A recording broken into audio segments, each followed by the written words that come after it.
I gotta say, it's a small detail, but I really like the blood splatter. Yeah. I'm serious because, you know, a lot of times it's so much shooting, so much explosions. Nobody puts the detail in there. They just focus on like the actual explosion themselves and all the like shrapnel that's going on around you. And dude, when you're shooting someone, they bleed and it pops out and it feels a little extra solid and you can actually hear it.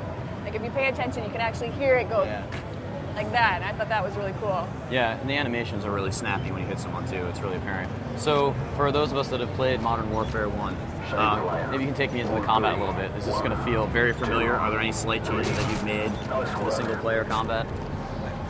There are changes. I mean, anybody who played Call of Duty 4, Modern Warfare 1, you know, the control schemes, you know, the bare bones are there. Right. You know, the fast 60 frames per second, you know, control scheme is all good to go.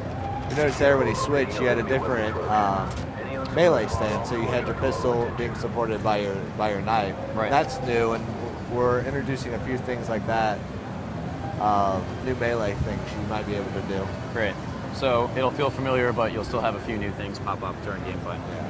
Excellent. So what's the learning curve on that? Because I'm not necessarily the best at first-person shooters. Right. So, I mean, I play them, but I'm not, you know, going to be winning any awards anytime soon. What's the learning curve? How easy is this to pick up? I think what makes Modern Warfare so popular, and this goes back to the first one and it applies to the second one, is that it's really accessible for just anybody who likes action games. Yeah. So you don't have to be a shooter player. I mean, it's one of those games where the hardcore love it because they can master it. And once they master it, they're like insanely good. And the casual guys can pick it up and still feel really good at it. Because, like, I mean, it's an accessible game. Yeah. And so But is far, that something that you guys have always kind of planned to have? Yeah, I mean, this was something you wanted for everyone to Yeah, be? we definitely designed around it. I mean, I feel we have a very good balancing in our difficulty. So recruit is perfect for the pick up and play guys, and normal is your average gamer, and hardened and veteran is for your elite guys. Gotcha. so we've moved in, gotten some stealth kills off. I saw the quick knife attack. That was extremely fast. Yeah. Very cool. And now we're moving to some interior spaces.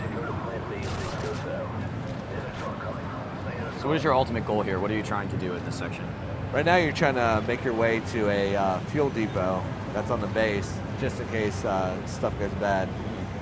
You're trying to avoid detection. That Jeep's patrolling. You have patrols with guys walking around the base. So you're trying to find the best place. This is all open, so you can go any way you want through this blizzard to get to your objective. So it's really up to you. You can stealth your way through, or you can fight your way through. I mean, you notice when he picked up the AK from the guy earlier, he said, beware of unsuppressed weapons. Right. But if you just go in firing off unsuppressed, then the whole base is going to light up. They're going to be coming out of the woodwork after you. So the blizzard is kind of obscuring your view of the size of this base right now, but if you were to take away the weather effects, you'd see a really sprawling area. Yeah. Gotcha.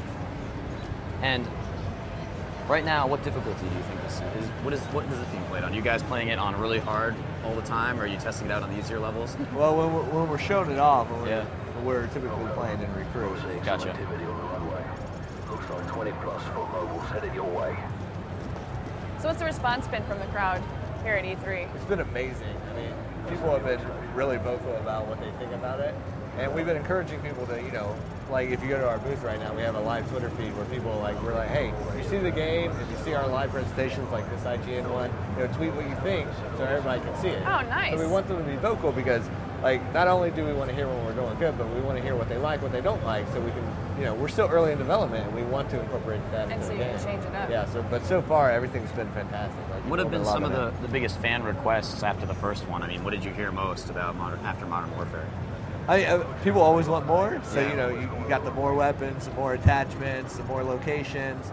So I mean that's always top of the list of okay, we want more of this, more of that, more of that. So we're doing that. And then there's they want to tweak stuff from the original one. So people want to, I love Martyrdom, but maybe you could change it so it's not so noobish. We're like, okay, so we look at how we can bring that over, tweak stuff, keep the essence of it, of the design reason we put it in, but tweak it so it's not so frustrating. Right, and that's good to know because for everyone who's still playing online, they know you guys are listening to every single comment. Yeah. It's cool.